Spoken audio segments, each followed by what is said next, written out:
नमस्कार। आज बात करते हैं हेरंब गणपति के बारे में।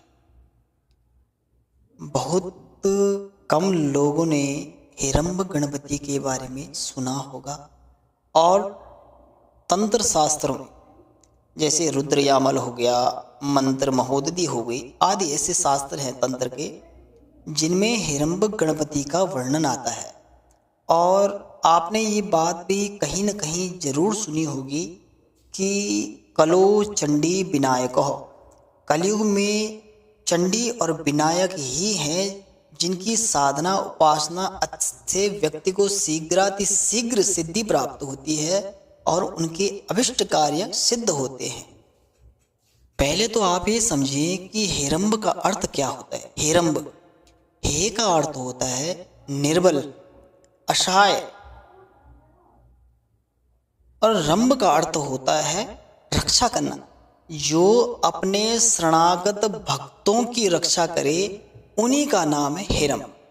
इनके जो 5 मुख हैं वो 5 मुख जो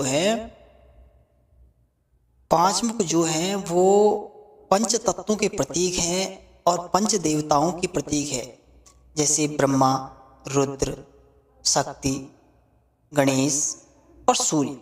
पांच तत्व, पृथ्वी, जल, अग्नि, वायु और आकाश। बाघ के ऊपर जो इनकी सवारी है वो शक्ति को दर्शाती है। शक्ति का ही प्रतीक है बाघ। ये साधना, हेरंब गणपति की जो साधना है वो उन व्यक्तियों के लिए है जो व्यक्ति चारों ओर से संकटों से घिरे हुए हैं या जो तंत्र क्रियाओं से पीड़ित हो गए हैं, जैसे मारण, मोहन, उच्चाटन, उत्कंठन आदि ऐसी तांत्रिक क्रियाओं से, या जिनके व्यापार में बंध गया हो, जिनका व्यापार, जिनकी जमीन पे तंत्र हुआ हो या जमीन या तंत्र क्रिया हुई हो, ऐसे व्यक्ति ही इन हेरंब गणपति की उपासना अनुष्ठान द्वारा अपने कष्टों से मुक्ति को प्राप्त कर सकते हैं। ये अपने भक्तों की 10 दिशाओं से रक्षा करते, इसीलिए तो इनके 5 मुख है, 10 दिशाओं से रक्षा करेंगे।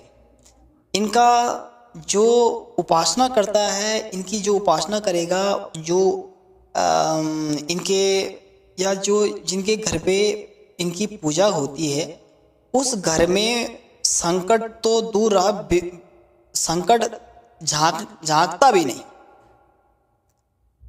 हेरंब गणपति की जो उपासना है, मुख्यतः जब व्यक्ति के ऊपर संकट पड़े तो ही इनका अनुष्ठान होता है, वरना नहीं।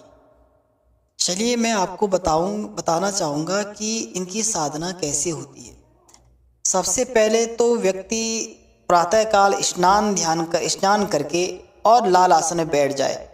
दूसरा, अगर आपके अगल बगल कोई देवी का मंदिर है या घर पे ही अगर देवी की प्रतिमा स्थापित है तो उनके सामने ही इनका अनुष्ठान फलित होगा, वरना केवल हेरंब की ही उपासना करोगे तो अनुष्ठान फलित नहीं होगा। क्योंकि शक्ति के साथ में ही ये, मैंने बताया ना आपको कि शक्ति के साथ में ही ये गणेश चलते हैं। बिना शक्ति के ये गणेश की उपासना व्यक्ति की सिद्ध नहीं मानी जाएगी। तो शक्ति के साथ में ही इनकी उपासना करनी है। अच्छा, पहले अपना इनके जो साधना का जो वो है आसन है वो लाल होगा। आप दीपक जला लें और शुद्ध गंगा जल से भगवती की पूजा कर लें। पंचोपचार से पूजा करके धूप दीप नैवेद्य से इत्यादि से पूजन कर ले। उसके बाद में हेरंब गणपति की पूजा करें। अगर आपके पास में नीम के गणपति है या चांदी के हैं या श्वेतार के हैं तो अति उत्तम, और नहीं है तो आप जैसे गोबर का भी गणेश बना सकते हैं, उसमें कोई दिक्कत नहीं। और उसके बाद में आप गणेश जी की भी पंचोपचार से पूजा करें। पूजा करने के बाद में उनको लड्डू का भोग लगाएं और लड्डू का भोग लगाने के बाद में आप अपना जप शुरू करें। जप में इनकी जो माला है वो रुद्राक्ष या रक्तचंदन पे होगी, और केवल मंत्र जो होगी 3 माला से ज़्यादा इनका जप नहीं करना है।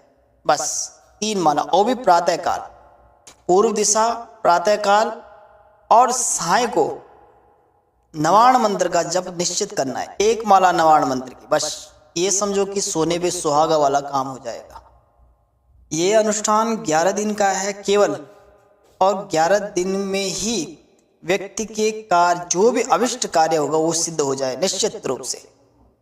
ये बड़ी ही सात्विक साधना है और गृहस्थों के लिए ही ये साधना है।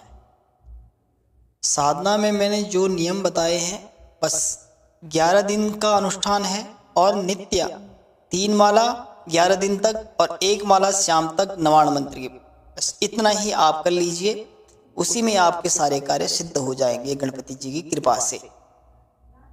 और जिनको जानकारी चाहिए साधना के विषय में, वो मुझे कमेंट बॉक्स में कमेंट कर सकते हैं और मुझसे पूरी जानकारी ले सकते हैं, क्योंकि किसी भी साधना में गुरु का होना बहुत ज़रूरी है, गुरु मार्गदर्शन होना बहुत ज़रूरी है। अगर आपके